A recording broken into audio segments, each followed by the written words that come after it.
This street, North Broadway in Saratoga Springs, has some of the most notable houses you're ever going to find anywhere. And when this area was first developed around the turn of the 20th century, the only people that could afford to build these kind of houses were the champions of industry.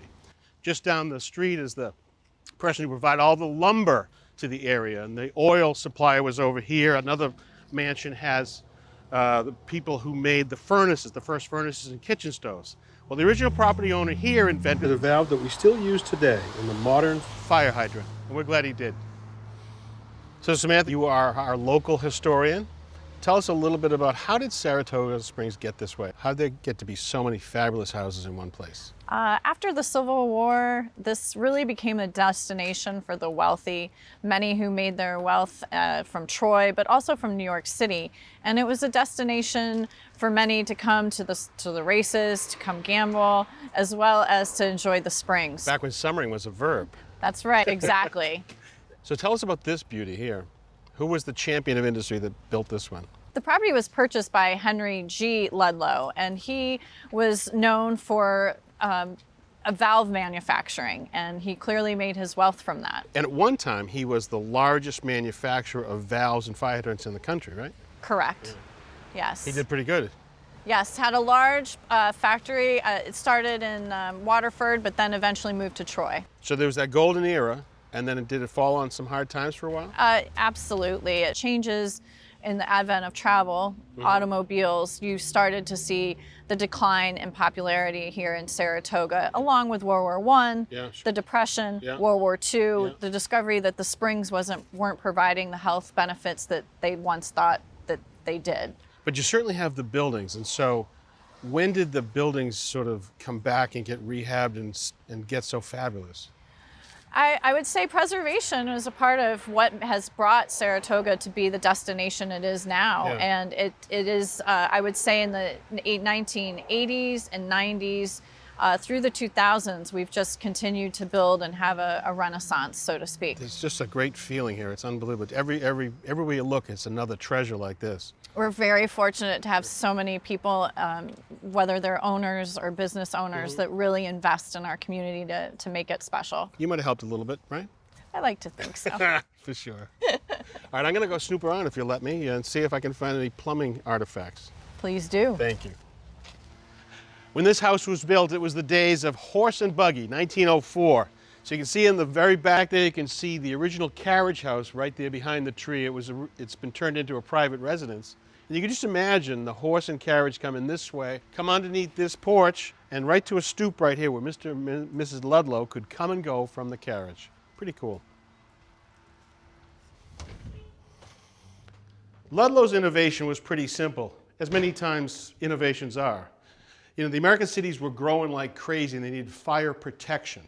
And in the cold and northern climates, if you tried to run water exposed for fire protection, it could freeze. So here's a conventional valve, and we call that if we consider that to be a hydrant, the shutoff point is right here, and you'd worry about that freezing in the winter. Well, what if you could put this shutoff valve down here below the frost line? Well, that's what Ludlow figured out. Instead of having a handle, it would have had a nut at the top with a special wrench. And that connected to a long stem like this. And this is our hydrant. This is above ground. Look where the shutoff is, way down here. So the frost line might be at 3 to 4 feet, and the water running safely there to protect the buildings is running protected where it can't freeze. And that was a really big innovation that allowed all sorts of fire protection in those cities. And he made a lot of money at this, by the way. You know, this house is 26 rooms, regular rooms. But more importantly for me, he had 9 bathrooms. And in 1904, if you had even 1 bathroom, you were pretty successful.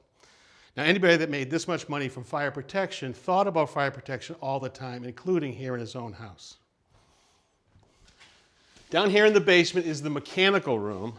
Now, this is not the original boiler right here, but as so often the case when we go into these houses, we see the evidence of the different fuels of its day.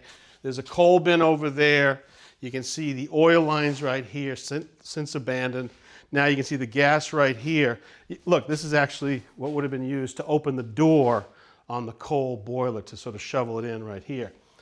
But what this guy did, Mr. Ludlow, he built his building out of brick. He didn't want it to burn down. And anywhere he didn't use brick, like down here, he covered it with tin and with asbestos behind it, which was the fire retardant of its day. This guy was serious about fire protection.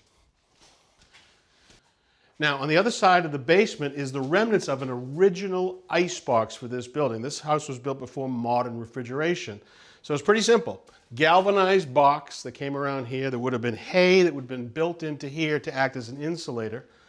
Ice blocks would have been dropped down through here, brought into the base of the box, and the food would be stored here, and it would be brought up those back stairs to the kitchen. So there is evidence that there was gas lighting in this building. This is the rosette. It might have had a little gas lamp with a wick right here that you'd light. Later on, they added electricity. I can see a panel right here. It wouldn't have been original, but this would have been later on. But what do you do when you think about fire all the time? You do this. You add a Ludlow valve and the fire hose with the reel, and there was probably half a dozen of these in the building. There's only one left. You know what it did? It made this house not burn. Thanks for watching. This Old House has got a video for just about every home improvement project, so be sure to check out the others. And if you like what you see, click on the subscribe button to make sure that you get our newest videos right in your feed.